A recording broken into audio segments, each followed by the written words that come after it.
Aldi Mahendra, in his first weekend back from season-ending injuries in 2025, is on the rostrum. Second place for him.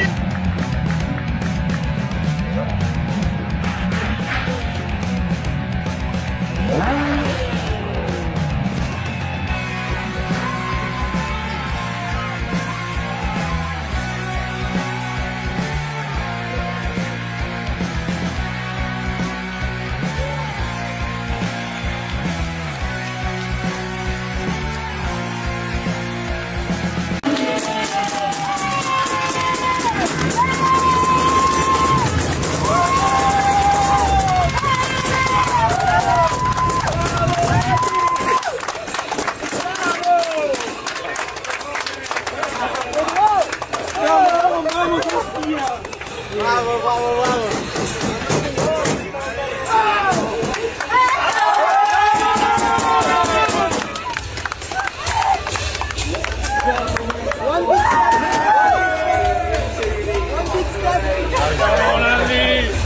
Take his